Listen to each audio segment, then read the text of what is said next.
జగన్ కు రాజకీయాలలో ఉండే అర్హత లేదన్నారు మంత్రి నిమ్మల రామానాయుడు. ప్రకాశం బ్యారేజీ వద్ద ఉమ్మడి కృష్ణా జిల్లా నేతలతో కలిసి కాలువలకు నీటిని విడుదల చేసిన అనంతరం ఆయన మీడియాతో మాట్లాడారు. గత వైసీపీ హయాంలో సాగునీటి ప్రాజెక్టులు నిర్లక్ష్యానికి గురయ్యాయని ఆయన విమర్శించారు. పులిచింతలలో బ్యాలెన్సింగ్ రిజర్వాయర్ 30 టీఎంసీలు ఉంచేవాళ్ళమని, జగన్ విధ్వంసం కారణంగా ఇప్పుడు 0.5 టీఎంసీలు కూడా లేదని మంత్రి అన్నారు.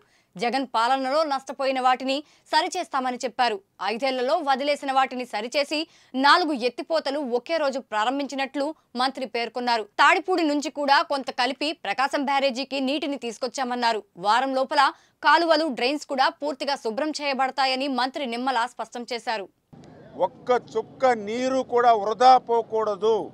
ప్రతి చుక్క నీటిని కూడా ఒడిసి పట్టి పంట పొలాల్లోకి వెళ్ళేటువంటి విధంగా మరి ఏదైతే రైతాంగం చేతిలోకి వెళ్ళేటువంటి విధంగా మరి ఏదైతే ఆయన ఇచ్చిన ఆదేశాల ప్రకారమే గత 15 రోజుల నుంచి కూడా వర్క్ చేసి, ఎందుకు వర్క్ చేసి అంటున్నామనంటే 5 సంవత్సరాల వీళ్ళ విధ్వంస పాలనలో ఏదైతే ఆ యొక్క పట్టిసీమ కానీ, తాడిపూడి కానీ, పురుషోత్తంపట్నం కానీ, పుష్కర కానీ ఏవైతే మేము మొన్న ఒకే రోజు 4 ఎత్తిపోతలు ఏదైతే ప్రారంభించామో, కానీ అవన్నీ కూడా గత 5 సంవత్సరాల్లో మెయింటెనెన్స్ లేక మరి ఏ మోటార్స్ను ఆన్ చేయాలన్నా కూడా రిపేర్స్తో ఉన్నటువంటి పరిస్థితి.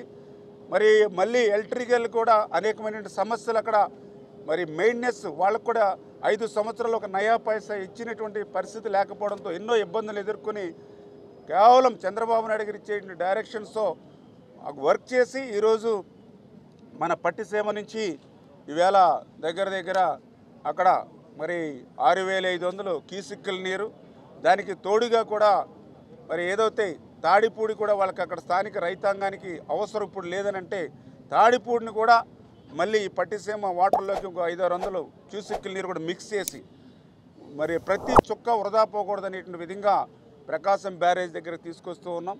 మరి ఈరోజు ఏదైతే ఇక్కడికి వచ్చినటువంటి నీరు ఏదైతే ఉందో దీన్ని ఇప్పుడు గౌరవ మరి ఏదైతే మంత్రివర్యులు, అదేవిధంగా గౌరవ శాసనసభ్యులు, అధికారుల సమక్షంలో ఇప్పుడే ఏదైతే ఇక కృష్ణ తూర్పు డెల్టాకు సంబంధించినటువంటి కాలువకు నీరు విడుదల చేయడం జరిగింది.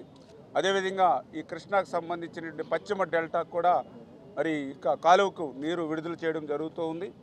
అంటే ఈ రకంగా మరి ఏదైతే ఈ యొక్క కృష్ణా డెల్టా ఏదైతే స్థిరీకరణకు సంబంధించి, దాహార్తిని తీర్చడానికి సంబంధించి ఈ యొక్క గోదావరి నీరు ఎంతో ఉపయోగపడుతుంది. ఆ రకంగా ముందు చూపుతో మేమందరం కూడా పనిచేస్తున్నామని మరొకసారి మీ ద్వారా అందరికీ తెలియజేసుకుంటూ, మరి ఈ యొక్క నీటిని కూడా ఇక్కడ ఉన్నటువంటి ఎవరైతే డెల్టా ప్రజలు కూడా దీన్ని మొదటగా త్రాగునీరుకి ప్రాధాన్యతనిచ్చుకుంటూ, తర్వాత ఏదైతే ఈ యొక్క ఖరీఫ్ పంటకు సంబంధించి మరి ఆకుమడులు కూడా కొంచెం ఎర్లీగా మనం క్రాప్ తీసుకుని రేపు వచ్చేటువంటి తుఫాన్ నుండి గట్టెక్కేటువంటి విధంగా జాగ్రత్తగా ప్లాన్ చేసుకోవాలని చెప్పేసి కూడా మీ ద్వారా కూడా మరి తెలియజేసుకుంటూ, గతంలో జగన్మోహన్ రెడ్డి మరి ఏదైతే ఈ యొక్క డెల్టా వ్యవస్థను కూడా మొత్తం నిర్వీర్యం చేసి, ఎందుకంటే ఇక్కడ కెనాల్స్లో కానీ డ్రైన్స్లో కానీ 5 సంవత్సరాల్లో ఒక్క తట్ట మట్టి కూడా ఎక్కడ తీసినటువంటి పాపాన పోల.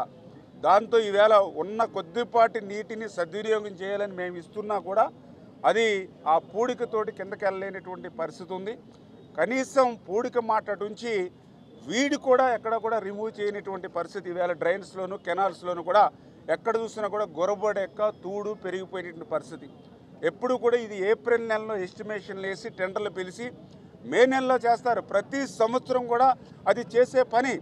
కానీ దుర్మార్గపు జగన్ పాలనలో ఆ వీడిని కూడా మర్చిపోతే మొన్న చంద్రబాబు నాయుడు గారి దృష్టికి తీసుకెళ్ళి ఇప్పుడు మొత్తం ఏదైతే రాష్ట్రంలో ఎమర్జెన్సీ ఏదైతే కెనాల్స్ కానీ డ్రైన్స్ కానీ ఏవైతే ఉన్నాయో వీడు కానీ తూడు కానీ ఏవైతే ఉన్నాయో గొరబడెక్క కానీ అన్నీ కూడా మరి టెండర్స్ పిలిచి వర్క్స్ కూడా షార్ట్ టెండర్లు ఇచ్చి వారం రోజుల లోపల అవన్నీ కూడా డ్రైన్స్, కెనాల్స్ కూడా క్లీన్ చేసి మేము వదిలినటువంటి ప్రతి చుక్క నీరు కూడా ఆఖరి పంట పొలాల్లోకి వెళ్ళాలని ఆదేశించడం జరిగింది.